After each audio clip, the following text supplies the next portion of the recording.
Good morning બધાને। આજે મારે થોડુંક લેટ થઈ ગયું છે, 7 વાગી ગયા છે।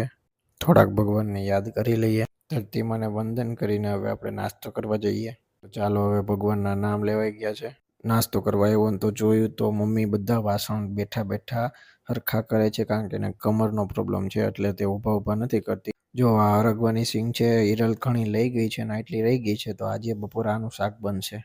આજે થોડોક મોડો ઉઠ્યો એટલે મને નાસ્તો કરવાનું મન નથી, એટલે હું અત્યારે આટલું દૂધ પી લઈશ। તમે જુઓ કેટલું દૂધ છે, એટલું દૂધ પીને હું બપોરે ડાયરેક્ટ જમીશ। જો દોસ્તો, હું દૂધ પીતો તો અંજુએ એના કેસરવાળા દૂધનો ફોટો મને વોટ્સઅપ કર્યો કે હું આ દૂધ પીઉં છું અત્યારે। બપોરે જમીને હું મસ્ત 2 વાગે મારા ફ્રેન્ડના ફાર્મ ઉપર આવ્યો। જો અત્યારે અમે ડેઈલી બપોરે અહીંયા બેસીએ છીએ। આ એનું ભેંસનું ઢાળિયું છે, અમે અહીંયા ડેઈલી બેઠા હોઈએ છીએ ખાટલા ઉપર, ને સામે જો એનો આ પાલો છે, નીણ છે, અને બધું અહીંયા જ રાખે છે, અને ભેંસ અહીંયા જ છે। તો અત્યારે મસ્ત કિસોડાનો ચોરીને શાક ખાઈને અત્યારે જો હું ટાઢાપણનો સરગવો પાવા આવ્યો છું। અત્યારે આમાં મેં ક્યારનું પાણી જવા દીધું એટલે ખામડું ભરાઈ ગયું છે, અને સામે એની બાજુ જ્યાં ટીપણું છે ત્યાં નળી મૂકેલી છે મેં, ત્યાં પાણી જાય છે। અત્યારે ફૂલ બ્રાઇટનેસ મેં કરી છે ત્યારે આટલું દેખાય છે, બાકી તો ફ્લેશ ચાલુ છે, અંધારામાં કંઈ દેખાય એમ હતું નહીં।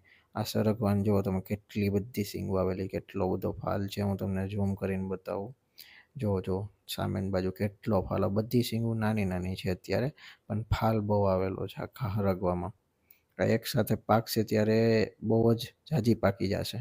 અને આ છે રીંગણીનો છોડવો, જો એમાં કેટલો બધો મસ્ત લાંબો છોડ થયો છે, અને રીંગણા પણ આમાં બહુ જ પ્રમાણમાં આવે છે। અત્યારે જો આમાં 2 રીંગણા તો એમને પાકી ગયા છે, અમે તોડ્યા જ નથી, દેખાણા નથી એટલા માટે।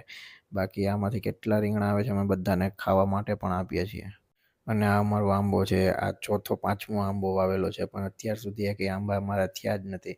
અત્યારે આ આંબો કેટલા ટાઈમથી વાવેલો, પણ આવડો ને આવડો છે, આમાં 3 કેરીનો મોર આવેલો તો પણ પપ્પાએ કાપી નાખી 3 કેરી।